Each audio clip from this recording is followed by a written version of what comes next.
Apa yang dimaksud dengan sel? Saat pertama kali mendengar kata sel, sebagian dari kita mungkin berpikir tentang sel tahanan. Secara etimologi, kata sel berasal dari kata bahasa Latin cella yang berarti ruangan atau kamar penyimpanan. Istilah sel kemudian digunakan juga untuk mendeskripsikan unit terkecil dari makhluk hidup. Nama ini bermula dari seorang ilmuwan bernama Robert Hooke yang memeriksa daun kering di bawah perbesaran mikroskop dan melihat adanya ruangan-ruangan kosong yang berbentuk segi enam mirip dengan selula, yaitu kamar kecil yang digunakan oleh biarawan.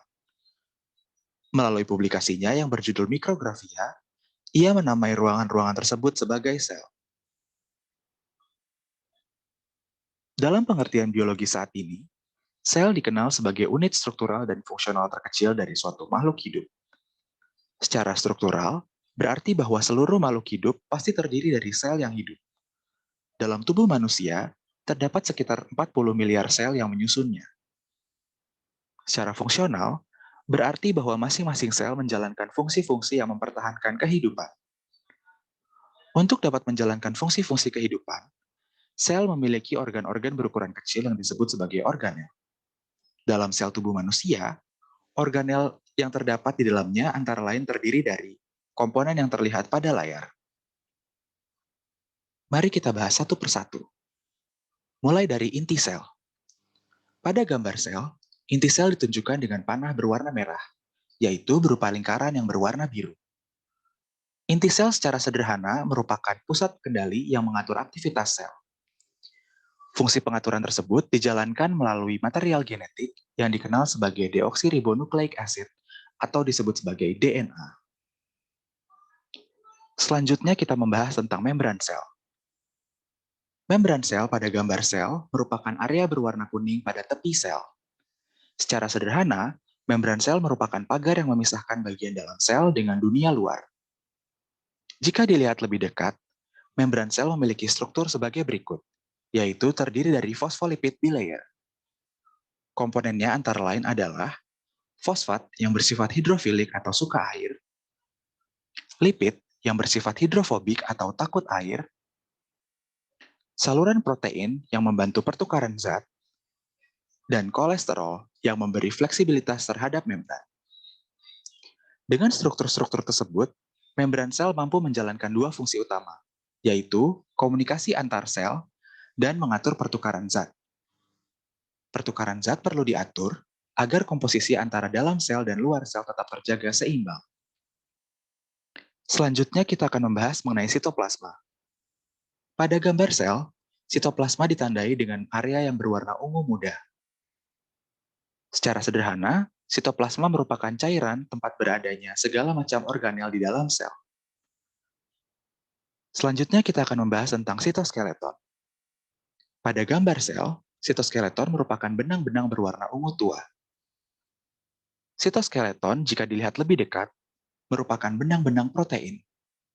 Secara garis besar, fungsi dari sitoskeleton adalah untuk mempertahankan struktur sel dan membantu perpindahan organel atau substansi di dalam sel. Organel yang akan dibahas selanjutnya adalah ribosom. Ribosom merupakan organel yang ditandai dengan panah merah sebagai lingkaran kecil yang menempel pada retikulum endoplasma. Secara sederhana, fungsi dari ribosom adalah sebagai pabrik yang memproduksi protein di dalam sel. Struktur dari ribosom antara lain sebagai berikut.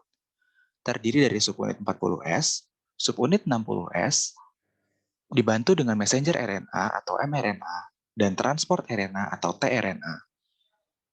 Protein yang diproduksi oleh ribosom kemudian akan dimasukkan ke dalam membran retikulum endoplasma. Selanjutnya kita akan membahas tentang retikulum endoplasma kasar. Pada gambar sel, retikulum endoplasma kasar ditandai oleh garis berwarna merah sebagai organel yang ditempeli oleh ribosom. Berangkat dari gambar sebelumnya, retikulum endoplasma kasar akan menerima protein yang diproduksi oleh ribosom, kemudian menyatukannya dengan protein lain sehingga menjadi protein yang fungsional. Selanjutnya kita akan membahas tentang retikulum endoplasma halus. Pada gambar sel, retikulum endoplasma halus ditandai dengan panah berwarna merah. Struktur ini memiliki fungsi sebagai produksi fosfolipid dan kolesterol, detoksifikasi atau netralisir racun, kemudian penyimpanan dan regulasi ion kalsium. Fungsi yang ketiga secara spesifik dimiliki oleh sel otot, karena fungsi ini membantu mengatur kontraksi dari sel otot. Selanjutnya kita akan membahas tentang badan Golgi. Pada gambar sel, badan Golgi ditandai dengan panah merah sebagai organel berwarna hijau. Badan Golgi merupakan tempat pembungkusan dari protein yang sudah diproduksi oleh ribosom dan dilipat di dalam retikulum endoplasma. Protein tersebut akan masuk dari sisi cis, kemudian keluar dari sisi trans dalam bentuk vesikel. Vesikel merupakan sebuah kantung yang memiliki dinding mirip dengan membran sel. Setelah dimasukkan ke dalam vesikel, protein tersebut kemudian dihantarkan ke tempat tujuannya. Selanjutnya kita akan membahas tentang peroksisom. Peroksisom pada gambar sel ditandai dengan panah berwarna merah. Secara garis besar, organel ini merupakan vesikel yang berisi enzim. Enzim-enzim di dalamnya memiliki fungsi utama antara lain enzim oksidase untuk produksi H2O2 atau hidrogen peroksida, dan enzim katalase yang berfungsi untuk degradasi H2O2 atau hidrogen peroksida. H2O2 merupakan hasil netralisasi dari radikal bebas.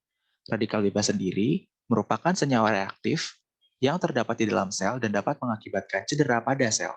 Untuk mengatasinya, maka radikal bebas harus diubah menjadi H2O2. H2O2 sendiri merupakan substansi yang berbahaya di dalam sel, sehingga perlu untuk dipecah dan dinetralisir menjadi air dan oksigen. Selanjutnya kita akan membahas tentang lisosom. Pada gambar sel, lisosom merupakan area yang ditunjuk oleh panah berwarna merah. Sama seperti peroksisom, lisosom merupakan kumpulan enzim yang terdapat di dalam vesikel. Fungsi dari lisosom antara lain adalah untuk menghancurkan komponen sel yang sudah rusak.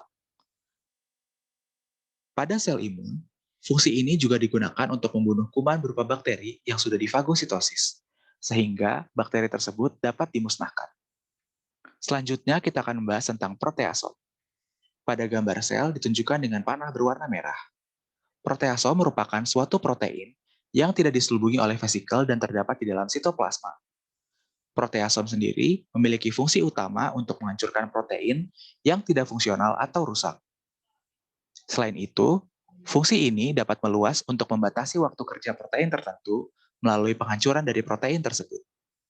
Organel terakhir yang akan dibahas adalah mitokondria.